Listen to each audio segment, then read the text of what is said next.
नमस्कार। संतोष की रिपोर्ट में आप सबों का स्वागत है।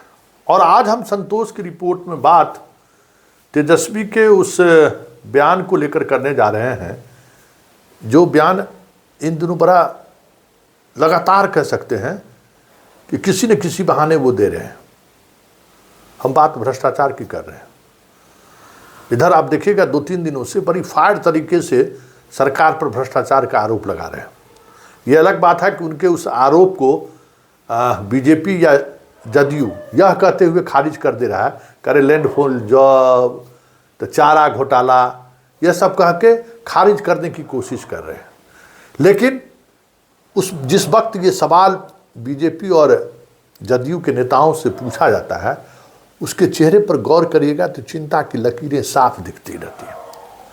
लेकिन एक सवाल ये भी है कि तेजस्वी भी जो हमला कर रहा है ना, वो हमला परोक्ष रूप से, मतलब ये जैसे हमला का तरीका ये है कि हम दोनों आदमी जान रहे हैं, तीसरा आदमी नहीं जान रहा है, और हम जो जान रहे हैं वो आपको एहसास करा दे रहे कि रे बाबू, हमको पता है कि आप क्या गुल खिलाए हो।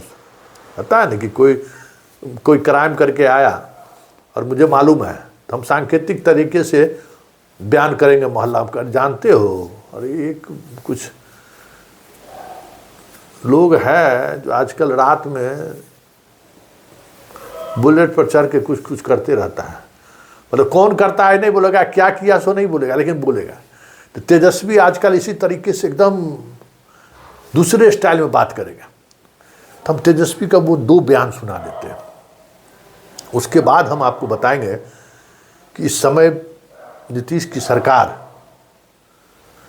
इस भ्रष्टाचार के मामले में इस तरीके से उलझ गई है कि अगर जांच आगे बढ़ गई तो बेऊर जेल जाने वाले का लाइन लग जाएगा।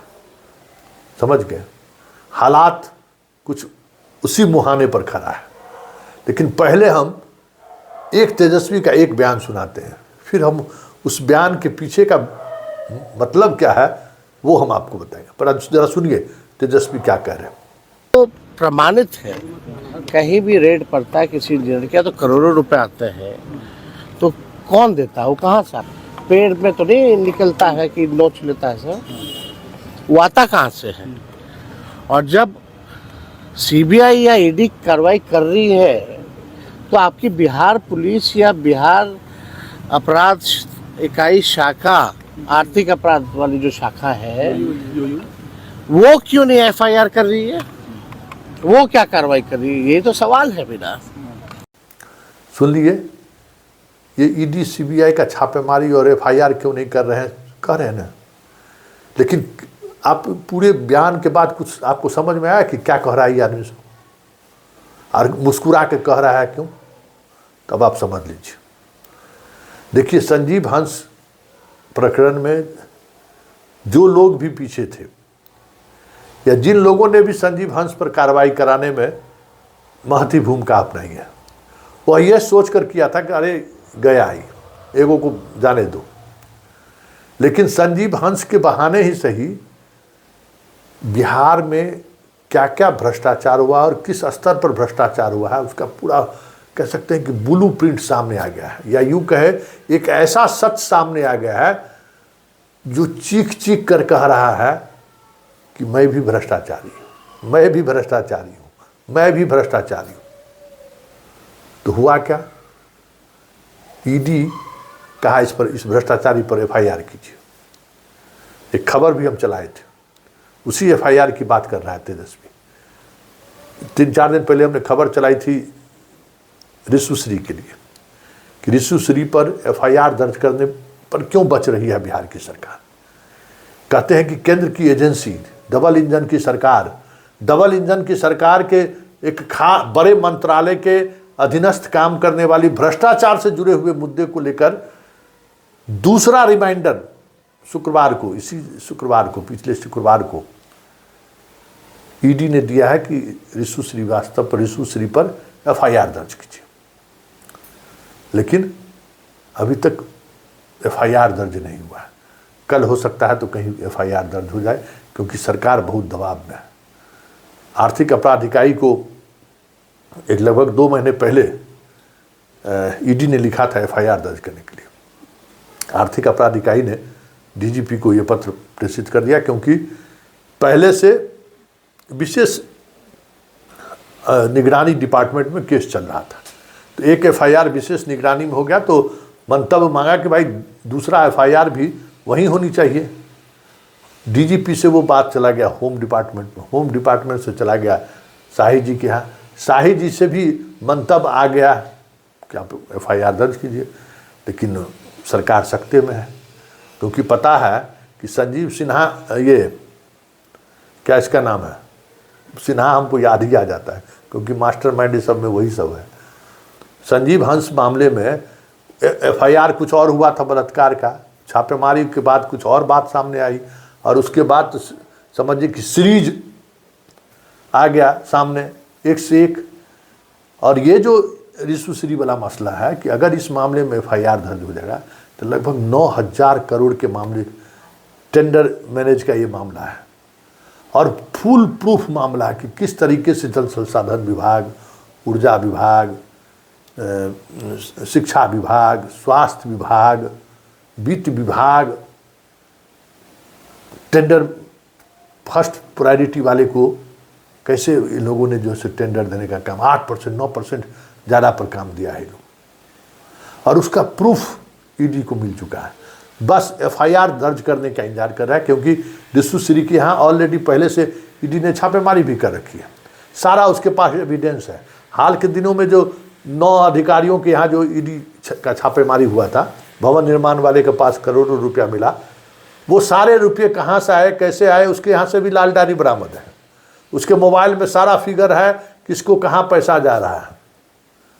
मतलब कि तेजस्वी जो इशारे में कह रहा है कि एफआईआर क्यों नहीं दर्ज कर रहे हैं, उसी रिशु श्री का मसला है।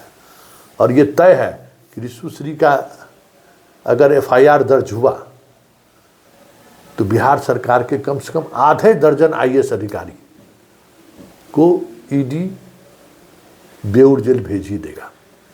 और उस आधे दर्जन आईएएस अधिकारियों के जेल जाने का मतलब है पूरे बिहार की नीतीश सरकार का जो है ना, भ्रष्टाचार पर जीरो टॉलरेंस, उसकी धज्जी उड़ जाएगी। एक से एक मंत्री से लेकर संतरी तक बेऊर में आपको दिखाई देने लगेगा। तो तेजस्वी का तंज वही है, और इशारों में तेजस्वी ने जो बातें कही हैं उसके पीछे भी वही संकेत है। और इस बात को लेकर बीजेपी और जदयू दोनों के खेमे में ज़बरदस्त बेचैनी है, क्योंकि सबको पता है कि रिशु श्री का एफआईआर दर्ज हुआ तो एक बड़ा बबेला मचेगा। लेकिन बड़ी बात यह है कि डबल इंजन की सरकार में आखिर ऐसी क्या बात हो गई कि ईडी इस तरीके से सक्रिय है, अपने ही सरकार के खिलाफ इस तरीके का कार्रवाई। कुछ तो बात है, कुछ तो चीज़ें हैं जो चीज़ें फिलहाल सामने नहीं आ रही हैं। देखिए आगे आगे होता है क्या। लेकिन चलते चलते तेजस्वी का एक और बयान सुन लीजिए, और उस बयान के पीछे का यथार्थ या उस बयान के पीछे का खेल क्या है वो भी हम आपको समझाएंगे। लेकिन पहले जरा सुन लीजिए। या मंत्रालय जाना हो या ठेका लेना है, अगर ग्लोबल टेंडरिंग हो रही है, अगर ग्लोबल टेंडरिंग हो रही है तो बिहार के ठेकेदार कहाँ जाएंगे, पहला सवाल। और ये तो पूरी तरीके से भ्रष्टाचार का खेल है। बाहर के लोगों को, बाहरी को लाओगे, उससे कमीशन लोगे और उनको काम दोगे, और वो बिन पुल होगा तो पुलिया नहीं, अप्रोच पथ होगा तो पुल नहीं, पुल होगा तो अप्रोच पथ नहीं। जैसा 5,000 पुल पुलिया है, इसका दोषी कौन था भाई, जरा बताएं। सुन लिए, ये हमला किस पर है, कौन सा डिपार्टमेंट आपको लगता है ये पुल पुलिया गाँव में सड़क उड़क कौन डिपार्टमेंट बनाता है? अब आप समझ गए होंगे। उस डिपार्टमेंट में आजकल बड़े स्तर पर बाहरी ठेकेदारों को करोड़ों करोड़ों का पैकेज बनाकर टेंडर दिया जा रहा है, और उस टेंडर को लेकर इतना विरोध है कि नालंदा के ठेकेदार भी जो है सो श्रवण कुमार के यहाँ जाके टेबल कुर्सी पटक दिए हैं कि नालंदा जिला को भी इस मंत्री छोड़ नहीं रहा है। सेक्रेटरी के पास, सेक्रेटरी जब टाइट हुआ तो सुनते हैं कि मुख्यमंत्री जी सेक्रेटरी को लेकर उस मंत्री के घर पर चले गए। अब क्या बात हुआ पता नहीं, लेकिन नालंदा में ये चर्चा इस बात की जोर से है कि बताइए क्या हो गया है इनको। और वो मंत्री जो है, मतलब लग रहा है जैसे इसके बाद हम मंत्री बनेंगे कि नहीं बनेंगे, लूट सको सो लूट, मतलब जबरदस्त लूट हो रहा है। और रात में ही, कल ही रात में जो है सो मुख्यमंत्री के आसपास के जितने लोग हैं उनकी पंचायत हुई है। और अल्टीमेटली कहिए उस पंचायत के बाद उस मंत्री को धमकाया भी गया है परोक्ष रूप से। हालांकि वो मंत्री बहुत बपजेठ है, हम लोग के यहाँ मिथिलांचल में वो शब्द है बपजेठ। औकात कुछ नहीं है, लेकिन अपने आप को कहेगा कि हम बहुत ताकतवर हैं, तो बपजेठ है। तो वो बपजेठी में जो है सो तनिक टरिंग भरिंग की है, तो नालंदा वाला सब उनको बढ़िया से कसा है।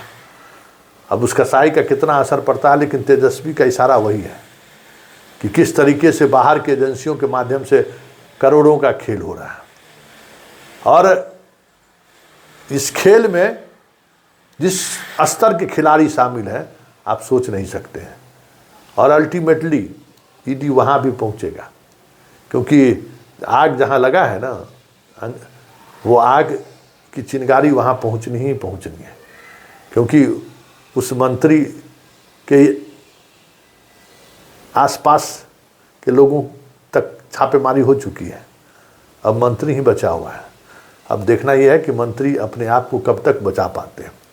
लेकिन ये जो तेजस्वी का जो परोक्ष वार जो चल रहा है, परोक्ष तरीके से जो हमला कर रहे हैं, ये हमें समझ में नहीं आता है कि वो सीधा हमले करने से क्यों नहीं बच रहे हैं, सीधा प्रेस कॉन्फ्रेंस करके इस बात पर क्यों नहीं सरकार को घेर रहे हैं। और यही वजह है कि लगता है कभी कभी कि तेजस्वी भी तो सौदेबाजी नहीं कर रहा है। बड़ा सवाल है। और इस सवाल को छोड़ते हुए हम इस खबर का अंत इस बात से करना चाहते हैं कि रावण के लंका में आग लग चुके हैं। हनुमान ने वो सोना का लंका जलाना शुरू कर दिया है।